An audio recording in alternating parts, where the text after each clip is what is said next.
വിശ്വാസ സമൂഹത്തിൻ്റെ ആത്മീക യാത്ര. നാം ശ്രവിച്ച ദൈവവചനത്തിലൂടെ ഊർജം പ്രാപിച്ച് നാം ഉൾപ്പെടുന്നതായ ഇടവകകളിലും സമൂഹത്തിലും ഒരു ചലനാത്മക ശക്തിയായി നിലനിൽക്കുവാൻ ഇടയായി തീരണം എന്നുള്ളതാണ് നമ്മുടെ താല്പര്യം. നാം ഒരു ആത്മീയ സമൂഹമാണ്. ഈയൊരു അവബോധം എന്നും കാത്തു സൂക്ഷിപ്പാൻ നമുക്കിടയായി തീരണം. ഇത് നിലനിൽക്കണമെങ്കിൽ ദൈവാത്മാവിൻ്റെ നിയന്ത്രണത്തിന് വിധേയപ്പെട്ടതായ ജീവിതത്തിലൂടെ എല്ലായ്പ്പോഴും സഞ്ചരിക്കേണ്ടത് ആവശ്യമാണ്. ജീവിതത്തെ ഒരു കൗദാശിക അനുഭവമാക്കി മാറ്റി ദൈവകൃപ അനുഭവിച്ചുകൊണ്ട് ശക്തി ആർജിച്ചുകൊണ്ട് ദൈവത്തോടൊത്ത് യാത്ര ചെയ്യുന്നതായ വ്യക്തികളായിട്ട്, കുടുംബങ്ങളായിട്ട്, സമൂഹമായിട്ട് നാം തീരേണ്ടത് ഏറ്റവും ആവശ്യമാണ്. നാം ഈ ദിവസങ്ങളിൽ കേട്ടതായ ദൈവവചനങ്ങൾ നമ്മുടെ ഹൃദയങ്ങളിൽ അത് സാംശീകരിച്ചുകൊണ്ട് ദൈവരാജ്യത്തിൻ്റെ വർധനവിന് വേണ്ടി ആവോളം അധ്വാനിപ്പാൻ സന്നദ്ധരായി തീരേണ്ടതും ആവശ്യമാണ്. പ്രതീക്ഷ പകരുന്ന ദൈവവിളിയും നിയോഗവും സ്വീകരിച്ച് ദൈവശബ്ദത്തിന് കാതോർത്ത് ദൈവത്തെ അനുഗമിക്കണം എന്ന് നാം ശ്രമിച്ചു. യേശുക്രിസ്തുവിലൂടെ ലഭ്യമായ പുതിയ ജീവിതം അത് ക്രിസ്തുവിൻ്റെ മനസ്സ് ഉള്ളവരായി ഈ ലോകത്തിൽ യാഥാർത്ഥ്യമാക്കണം എന്ന് നാം കേൾക്കുകയുണ്ടായി. ക്രിസ്തു സഭയുടെ ഐക്യം കാലത്തിൻ്റെ അനിവാര്യത ആണെന്നും ഓരോ കുടുംബവും ഒരു അൾത്താര സൃഷ്ടിക്കുന്ന ഇടമായി തീരണമെന്നും നാം ശ്രമിക്കുകയുണ്ടായി. ദൈവഹിതത്തിനനുസരിച്ച് നമ്മുടെ വിഭവങ്ങൾ പങ്കിടുന്നവരും സാക്ഷ്യജീവിതം നയിക്കപ്പെടുന്നവരും ആയിരിക്കണം എന്ന് നാം ശ്രമിച്ചു. വിശ്വാസം കാത്തു സൂക്ഷിച്ചുകൊണ്ട് ലോകത്തിൽ വെളിച്ചമായിട്ട്, ഭൂമിക്കുപ്പായിട്ട് ഈ ലോകത്തിൽ ജീവിപ്പാനുള്ളതായ വലിയ ആഹ്വാനവും നമുക്ക് ലഭിച്ചു. നന്മയുടെ ഭാവം ഉൾക്കൊണ്ടുകൊണ്ട് തിന്മശക്തികളെ ചെറുക്കുവാനുള്ളതായ ആഹ്വാനം നിരന്തരം മുഴങ്ങിക്കേട്ടതായ ഒരു വേദിയായിട്ട് നാം കാണുന്നുണ്ട്. അവരിലെ നന്മ കാണുക, അവരനെ അപമാനിക്കാതെ സ്നേഹത്തിൻ്റെ ഭാവത്തിൽ ജീവിക്കുക, അല്പം കൂടെ മെച്ചപ്പെട്ട ജീവിതം നയിപ്പാനായിട്ട് ശ്രദ്ധിക്കുക. ഇത് ശ്രദ്ധേയമായിട്ട് നമ്മുടെ മനസ്സിൽ കടന്നു വന്നതായ ചിന്തകളാണ്.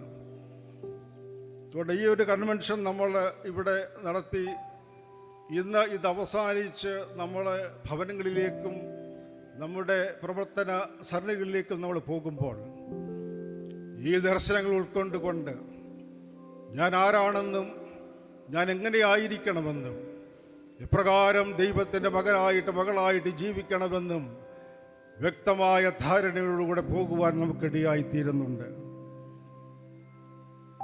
ക്ഷീരമുള്ളോർ അഗ്നി ചുവട്ടിലും ചോര തന്നെ കൊതുകിന് കൗതുകം. ഇത് കവി പാടിയതായ ഒരു പാട്ടാണ്. ഈ കവിവാക്യം പലപ്പോഴും നമ്മുടെ മനസ്സിൽ വരുന്നുണ്ട്. നല്ല നല്ല കാര്യങ്ങൾ ധാരാളം നമ്മൾ കേൾക്കുന്നുണ്ട്, വായിക്കുന്നുണ്ട്, മനസ്സിലാക്കുന്നുണ്ട്. എന്നാൽ എല്ലായിടത്തും എങ്ങനെയാണ് ഈ തിന്മയുടെ ശക്തിയോട് ചേർന്ന് നിൽക്കുവാനായിട്ട് ഇടയായിത്തീരുന്നത്?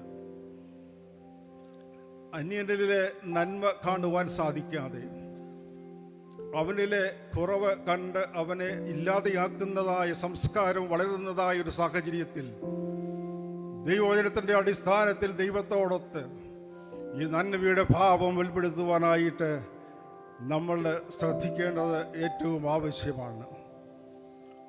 രൂപാന്തര ജീവിതത്തിലൂടെ മാത്രമേ ദൈവിക ഭാവം വെളിപ്പെടുത്തുവാനായിട്ട് നമുക്ക് സാധ്യമായി തീരുകയുള്ളൂ. അതുകൊണ്ട് ഈ കൺവെൻഷൻ ഇന്ന് അവസാനിക്കുന്നു എങ്കിൽ തന്നെയും ഒരു പുതിയ ആരംഭമായിട്ട് എൻ്റെ ജീവിതത്തിലും ഈ സമൂഹത്തിനും ഈ രാഷ്ട്രത്തിനും ലോകത്തെമ്പാടും ദൈവത്തിൻ്റെ ദിവ്യ സാന്നിധ്യം കൂടുതലായി മനസ്സിലാക്കി ദൈവത്തോടൊത്ത് ജീവിക്കുന്നതായ ഒരു ജീവിതക്രമം രൂപപ്പെടുവാൻ ദൈവത്തിൻ്റെ ആത്മാവ് എല്ലാവരെയും പ്രാപ്തരാക്കട്ടെ എന്ന് ഈ സമയത്ത് ആശംസിക്കുകയാണ്. അനേകരുടെ സേവനവും കൈതാങ്ങലും സഹകരണവും നാം അനുഭവിച്ചു. ചെറുതും വലുതുമായ പ്രവർത്തനങ്ങളിൽ കാണപ്പെടുന്നവയും കാണപ്പെടാത്തവയുമായ ഇടപെടലിൽ നാം അനുഭവിച്ചു. നിസ്വാർത്ഥമായ സേവനമനുഷ്ഠിച്ച എല്ലാവരെയും ഓർത്ത് ദൈവത്തിന് നന്ദി കരയേറ്റുകയാണ്. നമ്മുടെ മാർത്തോമ മെത്രാപ്പോലീത്ത തിരുമേനി തിയോഡോഷ്യസ് മാർത്തോമ മെത്രാപ്പോലീത്ത തൻ്റെ ആലോചനയും നിർദ്ദേശങ്ങളും ഓരോ സമയങ്ങളിൽ നൽകി ഏറ്റവും അനുഗ്രഹകരമായിട്ട് ഈ കൺവെൻഷൻ നടക്കുവാൻ എല്ലായ്പ്പോഴും ശ്രദ്ധിച്ചു. എല്ലാ തിരുമേനിമാരും പൂർണ്ണ സമയം കൺവെൻഷനിൽ സംബന്ധിച്ച് നേതൃത്വം നൽകി. നമ്മോടൊപ്പമായിരുന്നതായ എല്ലാ തിരുമേനിമാരുടെയും ഈ കൺവെൻഷനിലുള്ളതായ ആ ഒരു ഇടപെടൽ വളരെ ശ്രദ്ധേയമാണ്. വിവിധ സഭാവിഭാഗങ്ങളിൽ നിന്നുള്ള ബിഷപ്പന്മാർ, വിശ്വാസികൾ ഈ കൺവെൻഷനിൽ സംബന്ധിച്ചു. ഒരുപക്ഷെ എല്ലാ മതസ്ഥരും അവരെ ഉൾക്കൊള്ളുന്നതായ ഒരു പന്തലാണല്ലോ, തുറന്ന പന്തലായിട്ട് നാം ഇവിടെ യോഗം നടത്തുന്നത്. എല്ലാവരും ഒരുമിച്ച് ചേർന്ന് വരുവാനുള്ളതായ അവസരം നാം നൽകുന്നുണ്ട്. ആ രീതിയിൽ ഇതിലൊക്കെ പങ്കുചേർന്നതായ സർവ ജനതയോടുമുള്ളതായ നന്ദി അറിയിക്കുകയാണ്. ഇവിടെ ഓർപ്പിച്ചതുപോലെ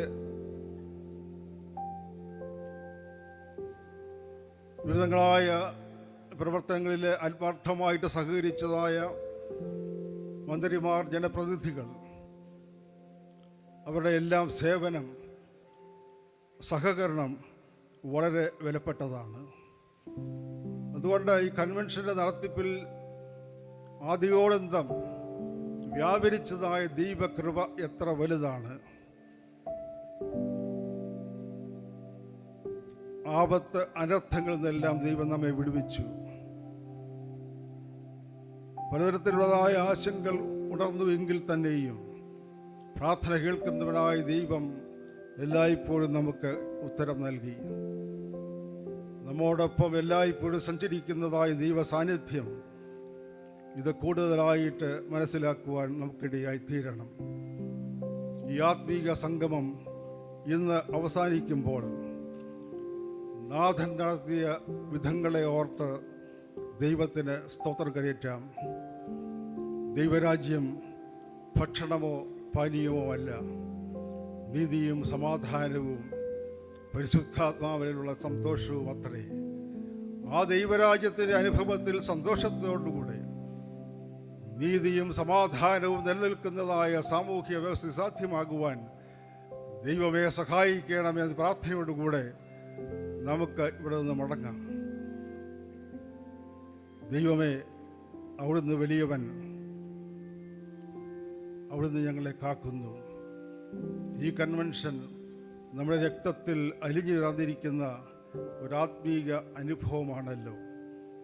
വീണ്ടും കൂടുന്നത് വരെയും ദൈവത്തിന് ധാരാളമായി കൃപ അനുഭവിപ്പാൻ ഏവർക്കും ഇടയാകട്ടെ.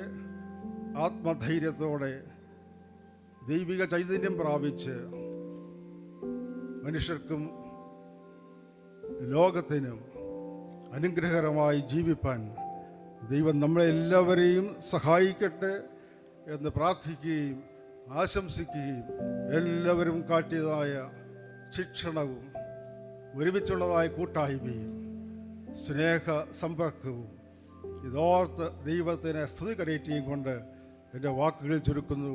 ദൈവം നമ്മെ അനുഗ്രഹിക്കട്ടെ.